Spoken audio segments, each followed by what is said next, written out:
Dans un petit village africain, entouré de montagnes et de champs verdoyants, vit Amina, une jeune fille de 16 ans. Elle est fascinée par les étoiles et passe ses nuits à observer le ciel. Chaque soir, elle rêve de devenir astronome, mais son village est éloigné des ressources et de l'éducation nécessaires pour atteindre son but. Amina aide sa mère dans les travaux domestiques et son père dans les champs. Ses journées sont rythmées par les tâches familiales, mais elle trouve toujours le temps de s'asseoir sur une colline pour regarder les étoiles. Elle s'invente des histoires sur chaque constellation, se promettant un jour de percer les mystères de l'univers. Cependant, ses rêves sont souvent remis en question.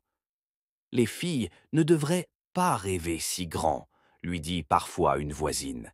Amina lutte contre cette mentalité, gardant espoir. Un jour, une organisation non gouvernementale arrive dans le village pour encourager l'éducation scientifique.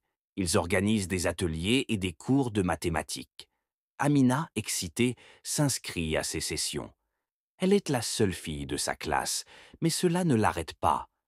Lors d'un atelier, elle attire l'attention d'un astrophysicien, Dr Kofi, qui voit son potentiel.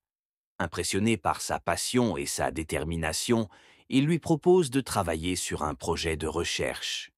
Amina est ravie, mais cela implique de passer des heures supplémentaires, parfois au détriment de ses obligations familiales. Sa famille est fière de ses progrès, mais la pression monte. Son père s'inquiète de son avenir. Les études, c'est bien, mais qu'en est-il du mariage et des enfants lui dit-il. Amina est déchirée entre ses rêves et les attentes familiales. Elle décide alors de prouver à sa famille qu'elle peut réussir. Avec le soutien de docteurs, Kofi, elle passe des nuits à étudier. Finalement, elle reçoit une bourse pour étudier à l'étranger. C'est un moment de joie, mais aussi d'angoisse. Elle sait qu'elle devra quitter son village, sa famille et tout ce qu'elle connaît. Le jour du départ est rempli d'émotions. Sa mère lui offre un bracelet traditionnel, symbolisant leur lien et leur soutien.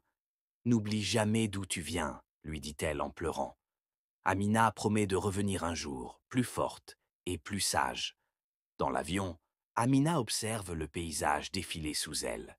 Pour la première fois, elle se sent proche des étoiles.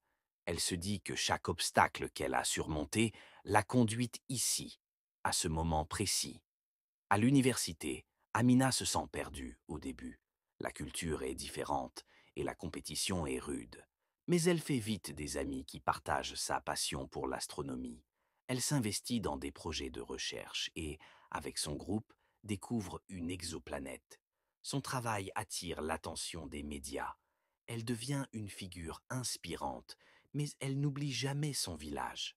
Elle continue d'écrire à sa famille et leur envoie des livres sur l'astronomie. Après plusieurs années, Amina termine ses études avec succès et revient dans son village. Elle est accueillie en héroïne. Dans une grande réunion, elle partage son expérience et parle de l'importance de poursuivre ses rêves, quel que soit l'endroit d'où l'on vient. Elle organise des ateliers pour les jeunes filles, leur montrant qu'elles peuvent, elles aussi, viser les étoiles. Son histoire devient une source d'inspiration pour la communauté, changeant peu à peu les mentalités. L'histoire d'Amina prouve que les rêves peuvent devenir réalité avec détermination et soutien. Elle n'est pas seulement devenue astronome, mais un symbole d'espoir pour toute une génération. En levant les yeux vers les étoiles, Amina a montré qu'il est possible de réaliser ses ambitions, peu importe d'où l'on vient.